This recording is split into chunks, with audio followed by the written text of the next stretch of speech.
Hey YouTube, in this video I'm going to be talking about the Orbea Carpe range and why I think these are some of the best bikes you can buy on the market today for the money.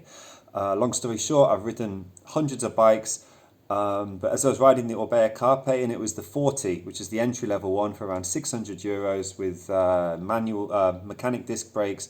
As I was riding it, it was fast going up the hill. It was light and it was fast and it was easy, and I could feel something was different about this bike. Going downhill, I picked up speed. I could take corners more easily. It was just responsive, and you could feel just the quality about it. So I'm going to give 3 main points about this bike, why I think it's great, and a couple of tips for when you buy it.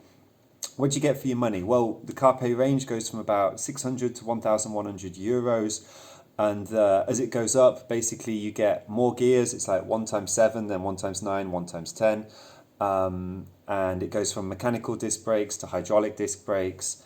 And this is the important thing, the higher level ones with a lower number, 15 and 10, you get this kind of commuter pack with mud guards, back rack, and a lighting system.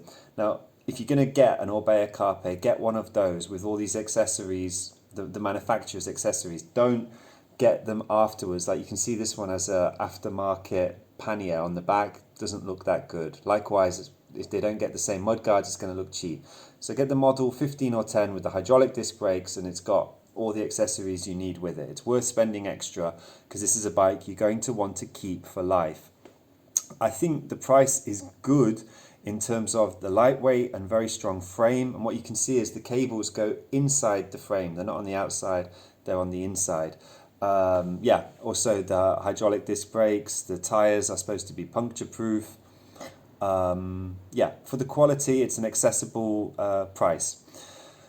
What to remember as well though, as you're riding it, you're going to feel that it's got some sort of philosophy behind it. It's like a manufacturer's bike. So Orbea, it started in the 1930s making bikes. Before that, they made guns in the 1800s. Now it's a cooperative.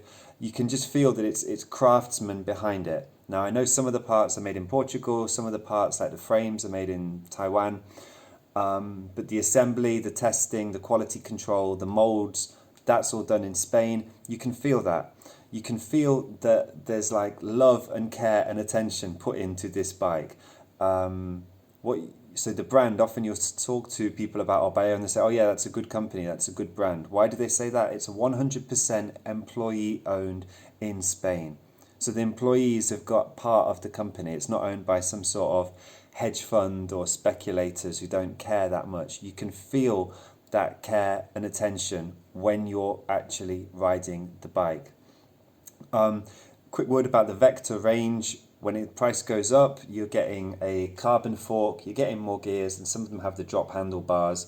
It almost becomes like a gravel bike then. So who's this for? I think it's for commuters that have got long distances to go with climbs. Also, it's for like hiking or trekking when you're doing 60, 70k a day and you need something that's light but strong to get you up the hills later on in the journey.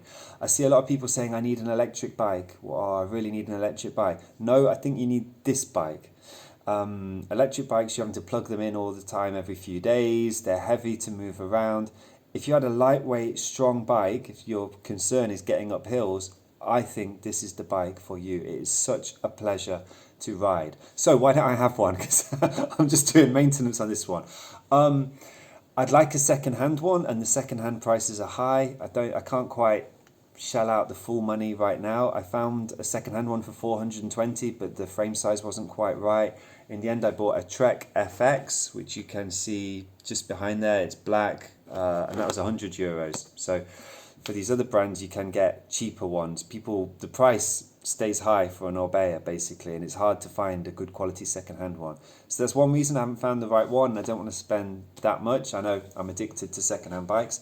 The other reason is security. I think it gets stolen very, very quickly. You'd have to have 2 locks on it, which then weigh the bike down. So what's the point in having a lightweight bike if you've then got 2 locks on it? And just as an example, the guy whose bike this was has got a Kryptonite Evolution lock, and that weighs almost as much as the bike. The bike's around 11 kilograms, and he's got that wrapped around the seat post, which kind of defeats the object.